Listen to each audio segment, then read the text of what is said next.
회의는 최소 2명 이상의 사람들이 모여서 어떤 주제에 대해서 함께 의논하고 자기 생각을 발표하고 그리고 또 설명하고 설득하는 과정을 이야기합니다. 영어로는 미팅 또는 컨퍼런스라고 이야기하지요.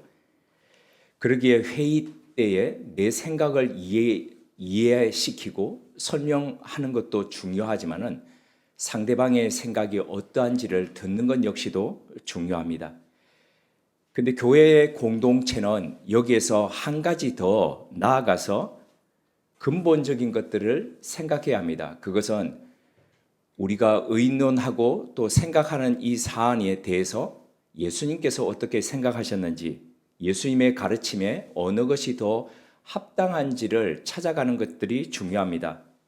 나아가서 성령님께서 정말 원하시는 것이 무엇인지를 알기 위해서 그 음성에 귀 기울이는 것이 필요합니다.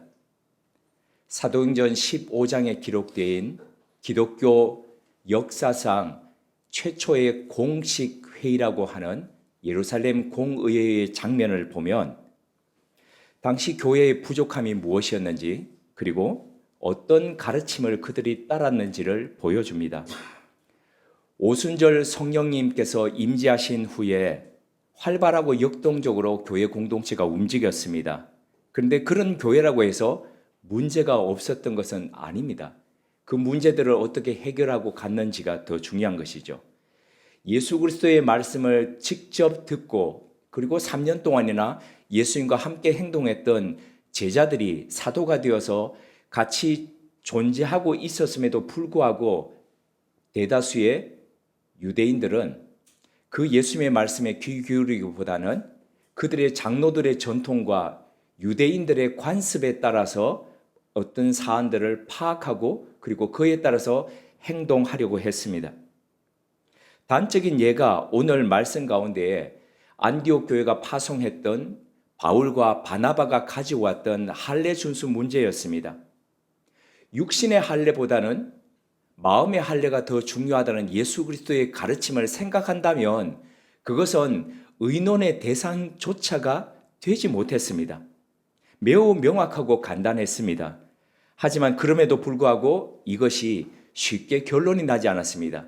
우리가 읽고 있는 사도행전 15장에 한 면만 기록되어 있기 때문에 그날 마무리된 것처럼 생각하지만 문장의 흐름들을 쭉 보고 발표하는 사람들을 보면은 적어도 4차례 이상의 회의의 모임이 있었고 난상 토론이 있었음을 알 수 있습니다. 7절에서 11절에 보면 쉽게 합의된 결론에 이르지 못하자 사도 베드로가 일어나서 발언했습니다. 베드로의 발언은 사람들처럼 장로들의 전통을 따르거나 개인적인 견해의 발표가 아니었습니다. 베드로는 그가 성령님의 인도하심을 받아서 어떻게 이방인들에게 복음을 전했는지 그의 경험이 녹아져 있습니다. 그의 발언의 핵심은 구원에 있어서는 유대인이나 이방인이나 구분이 없다는 것이었습니다. 구원은 인종과 관계없이 동일하게 예수 그리스도를 믿음으로 주어지는 하나님의 은혜요 선물이라는 명확한 그 주제가 들어 있습니다. 그래서 예수님을 믿음으로 구원에 이르게 되는 것이죠. 그래서 하나님께서 유대인들처럼 이방인들에게도 성령님을 내리셨다는 것은 동일하게 구원하시겠다는 하나님의 마음이 들어있다는 그것을 보라는 것이었습니다. 그래서 이방인과 유대인을 차별하지 않으시는 그 하나님을 시험하지 말고 이방인에게 할례 준수와 율법의 그 멍에를 매지 말라라고 얘기합니다. 율법이라는 것이 우리 조상들도 제대로 지키지 못했었고 우리 역시도 버거워했던 것을 너희들이 알지 않느냐. 그런데 우리 조상들과 우리들도 제대로 못한 것을 왜 이방인에게 그렇게 강요하느냐 하는 그 부분이 들어 있습니다. 베드로의 이 말은 그가 고넬료, 그러니까 로마 백부장이었던 고넬료 집안에 복음을 전하도록 하나님께서 명하셨고 그 명령에 따라서 말씀을 전했던 그 경험이 바탕이 되어 있습니다. 그래서 이 베드로의 질책 안에는 안타까움이 들어 있습니다. 이미 예수 그리스도를 통해서 값없이 그분의 보혈을 통해서 구원이 흘러왔는데 왜 결론 난 상황을 다시 또 이야기하고 또 끄집어서 또 하고 하는지에 대한 안타까움. 그래서 이 안타까움은 결국에는 우리가 지금 논의하고 또 율법으로 돌아가자 하는 것은 하나님을 시험시키는 일이다, 이렇게 이야기하는 것이죠. 12절 이하에 보면 베드로의 발언 이후에 예루살렘 공의회에서 바울과 바나바의 전도 보고를 받습니다. 그들이 예루살렘에 도착했을 때 최초 선교 보고를 했습니다. 근데 여기에서 다시 또 이야기를 하는데, 이때 이야기할 때는 이 바울과 바나바는 하나님께서 이방인 가운데서 어떤 표적과 그리고 기사를 일으키셨는지, 기사라는 것은 기적, 하나님의 역사의 그 부분입니다. 그 부분은 그 히스토리를 지금 이야기하는 겁니다. 보고를 마치자 이번에는 이 예루살렘 공의회에서 의장격이었던 예수님의 동생 야고보가 말했습니다. 여기 야고보는 사도 야고보가 아닙니다. 사도 야고보는 이전에 이미 요한의 형제였던 야고보는 순교당했지요. 이 모습을 보면서 가끔은 이런 생각을 합니다. 야, 여기도 친족 경영이 있었구나, 이런 거 있죠. 네, 예수님 이후에 예수님의 동생들이 믿음에 들어와서 분명히 12제자들 함께 생활했던 있는데 여기 예수님의 동생 친족이 들어와 있구나, 이런 생각을 하면서 혼자 웃었던 적도 있습니다. 다시 돌아갑니다. 야고보도 사도 베드로의 발언처럼 하나님의 구원에는 차별이 없음을 강조하고 있습니다. 그런데 야고보의 발언 중에 특이한 부분이 있습니다. 그 특이한 부분은 다윗의 무너진 장막을 세우라는 부분입니다.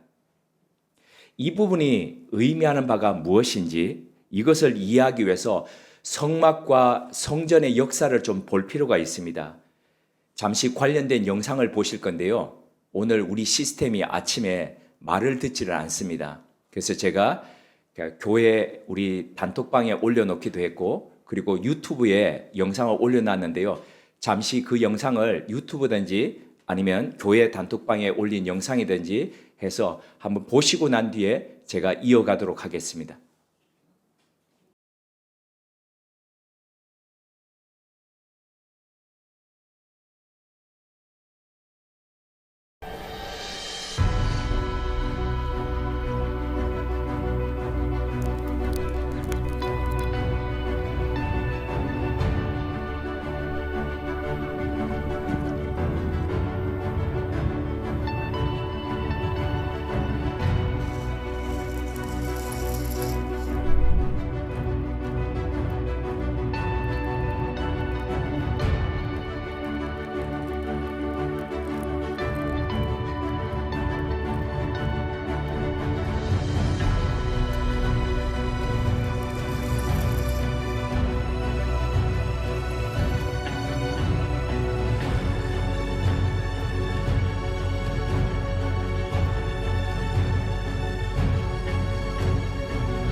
네, 다 보셨습니까?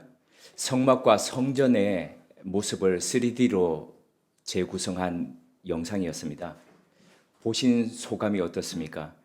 텐트 형태로 존재하던 그 성막이 성전이 되었습니다. 여기서 하나 질문제가 드리겠습니다. 사람들은 왜 성막을 만들고 왜 성전을 만들었을까요? 성전 또는 사원, 신전이라고 하는 템플이라는 영어 단어는 템플룸이라는 라틴어에서 왔습니다. 근데 이 템플룸이라는 것은 본래 단어 뜻이 오늘날처럼 건물이나 빌딩을 의미하는 것이 아니라 사람의 신성한 생각이 도달하는 곳. 그래서 의식을 통해서 측량하고 구획한 바로 그 신성한 장소를 일컬을 때에 이 템플룸이라는 단어를 썼습니다. 그렇다면 왜 인류는 성전, 템플 또는 템플룸을 세웠을까요? 그 기원은 하늘과 땅이 만나는 곳, 그리고 신과 인간이 마주하는 곳, 이것을 원했기 때문입니다. 그래서 최초에는 산 꼭대기 위에서 신께 제사를 드렸습니다. 왜냐하면 하늘과 가장 가까운 곳이라고 생각했기 때문입니다. 그래서 그렇게 산 꼭대기 위에서 하던 것을 회막이나 성막이나 또 성전을 지으면서 그것을 인간이 살고 있던 곳으로 가져왔던 것이죠. 그렇게 예배하고 제사하던 곳이 바로 40년 동안 광야 기간 중에 성막이 되었습니다. 성막에서 하나님께서는 이스라엘 백성들의 제사를 받으시면서 그리고 거기에서 이스라엘 백성들과 교제하셨습니다. 그런데 출애굽기를 유심히 읽다 보면 아주 이상한 것 하나가 보입니다. 그게 바로 모세가 성막이 있음에도 불구하고 수상한 회막이라는 것을 하나 만듭니다. 보통 사람들은 성막, 회막 똑같은 거 아니냐라고 하는데 요게 조금 다른 게 어떻게 다르냐면 성막은 규모가 엄청나게 큽니다. 아까 보셨듯이 처음 모세의 성막이라고 나오죠.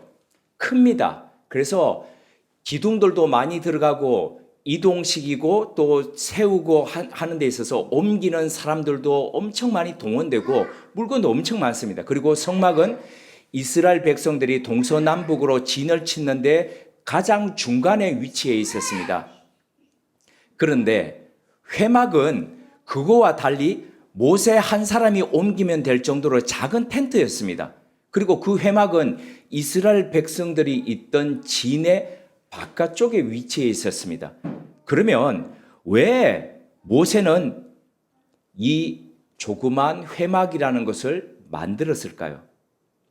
성막이 이스라엘 백성들의 다수를 위한 공간이었다면 이 회막은 모세 자신의 개인을 위한 공간이었습니다. 그러니까 사적인 공간인데 어떤 사적인 공간이냐? 하나님과 만나는 사적인 공간이었다는 겁니다. 그래서 성막에는 공식적인 제사, 공식적인 하나님의 임재가 있었지만 이 회막에는 하나님의 영과 그리고 모세가 따로 만나는 바로 그 장소로 쓰여졌다는 겁니다. 교회는 공적인 예배를 드립니다. 함께 이렇게 주일에 모여서 예배를 드리죠. 이런 공적인 예배가 성막의 개념이었다면 회막은 나 홀로 드리는 하나님 앞에 서는 바로 그 다락방이 기도하는 바로 그곳이 이 모세가 가졌던 회막의 개념이라는 겁니다. 그런데 가나안 땅에 들어와서 똑같이 그러면 회막이라는 이름으로 쓰여집니다. 성막이 아니라. 그러니까 회막이 쓰여지는데 이 회막이 모세가 하나님과 교제했던 그런 역할들을 하지 못합니다. 그리고 가나안 땅에 와서는 우상 숭배가 아주 비일비재하게 이루어지게 됩니다. 그러다가 다윗 때에 이르러서 그 전에 사무엘 때에 엘리 제사장 때에 빼앗겼던 법궤를 다시 가져옵니다. 가져오면서 다윗이 그곳에 회막처럼 만들고 그 이름을 장막이라고 붙입니다. 그래서 다윗의 장막이라는 이름으로 불려지는데 이 말을 다윗의 장막이라는 말을 지금 야고보가 썼다는 겁니다. 근데 이 야고보의 이 말은 무너진 다윗의 장막을 세운다는 이 말은 야고보의 고유한 말이 아니었고 구약 성경에 아모스 선지자가 했던 말을 인용한 말이었습니다. 아모스 9장 11절에 보시면 나옵니다. 아모스 선지자가 북이스라엘의 여로보암 2세라는 사람 왕 때에 활동했던 사람인데, 이 사람은 뽕나무를 길러서, 그러니까 목자였고 그리고 농사꾼이었던 사람입니다. 그런데 어느 날 하나님의 부르심을 받습니다. 선지자로. 그래서 목동이고 농사를 짓던 사람이 나아가서 하나님의 말씀을 전합니다. 하나님을 떠나서 죄악 가운데 살던 사람들에게 말씀을 전하는데, 북이스라엘 역사상 여로보암 2세 때가 가장 넓은 영토를 가지고 있었고 가장 잘 살았고 가장 부강한 때였습니다. 그런데 이러한 때에 승승장구하면서 나라는 부유하고 선진국 대열에 들어섰는데 빈부격차가 심해졌습니다. 사회적인 문제가 돌출되었습니다. 우상숭배가 만연했습니다. 이런 가운데 하나님께서 아모스 선지자를 들어서 원하시는 게 무엇인지를 이렇게 말씀하셨습니다. 아모스 5장 21절에서 22절 제가 대표로 봉독해 드리겠습니다. 내가 너희 절기들을 미워하며 멸시하며 너희 성회들을 기뻐하지 아니하나니 너희가 내게 번제나 소제를 드릴지라도 내가 받지 아니할 것이요 너희의 살찐 희생의 화목제도 내가 돌아보지 아니하리라. 하나님께서 원하셨던 것은 어떤 격식이나 절차가 아니었습니다. 그들은 당신의 백성들과 당신의 자녀들이 편안하게 하나님 앞에 와서 하나님과 대면하고 하나님의 소리를 듣고 하나님의 뜻이 무엇인지를 알고 그 뜻대로 살아가는 것, 바로 그것을 원하셨습니다. 이게 바로 하나님의 뜻이자 마음이었습니다. 그래서 아모스 선지자는 하나님의 마음을 이렇게 전합니다. 아모스 9장 11절입니다.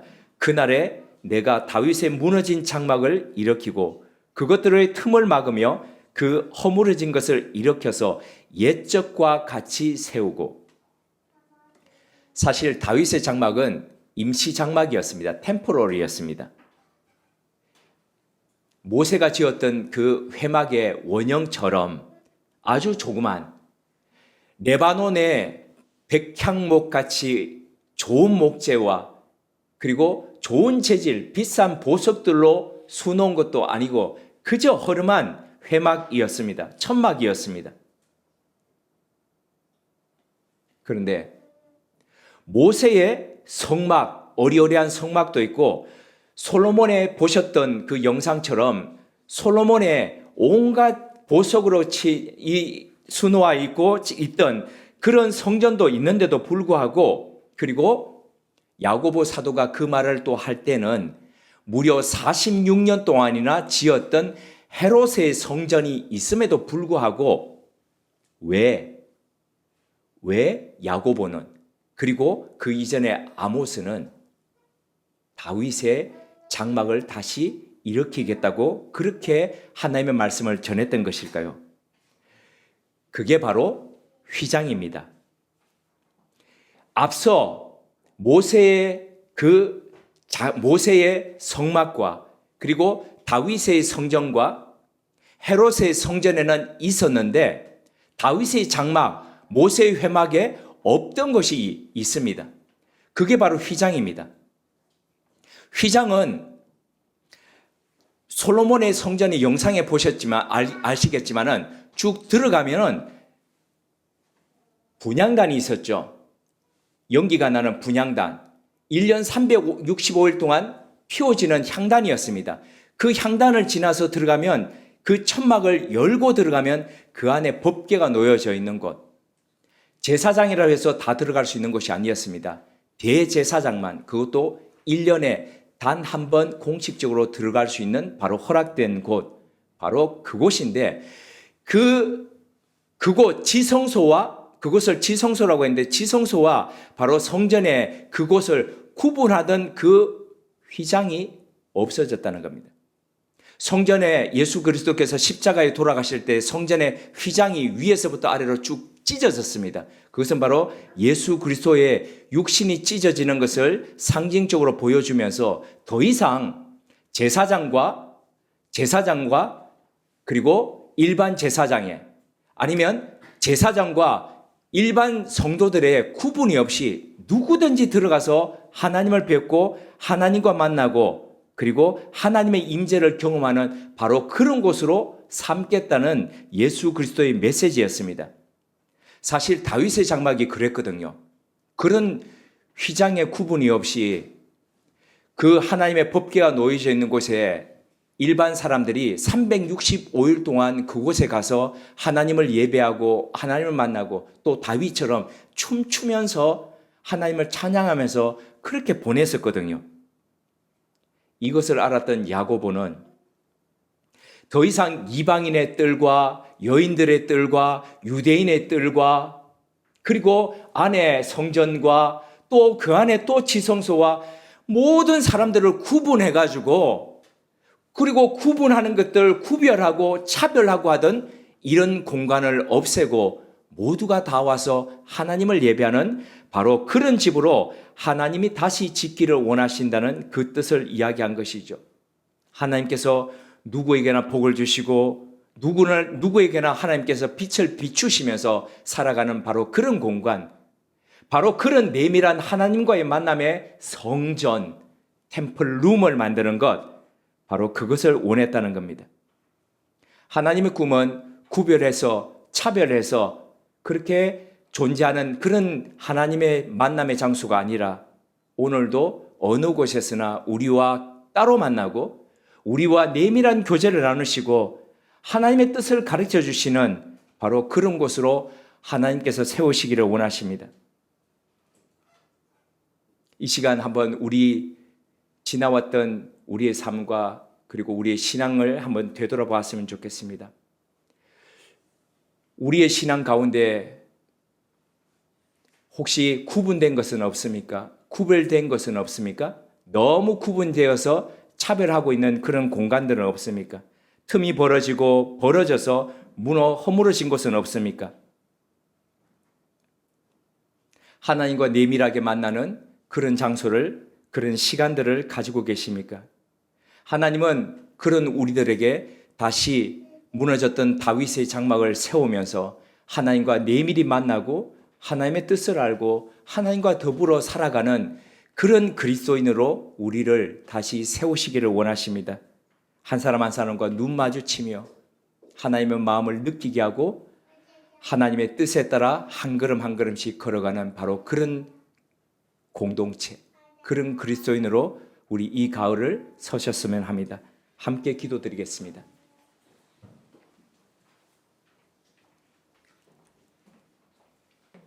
하나님, 우리 삶이 하나님 앞에서 구별되되 하나님과 날마다 만나며 하나님의 음성을 듣는 그런 사람으로 설 수 있도록 이끌어 주옵소서. 수없이 우리 생각과 바람을 이야기하는 말의 종교가 아니라 하나님의 뜻을 알고 하나님의 음성을 듣는 영성으로 서가는 가을 될 수 있도록 이끌어 주옵소서. 어리어리하고 화려한 성전이 아니라 비록 혼자라도 질 수 있고 혼자라도 다시 세울 수 있는 작고 볼품없는 천막이지만 하나님과 더불어서 만나는 그런 회막으로, 그런 다윗의 장막으로 우리의 신앙을 세워갈 수 있도록 이끌어 주옵소서. 우리 신앙 가운데 무너진 것이 무엇인지, 허물고 또 파괴된 것은 어떤 것인지를 돌아보면서 다시금 아름답게 세워가는 2024년의 가을 되도록 이끌어 주옵소서. 예수님의 이름으로 기도드립니다. 아멘.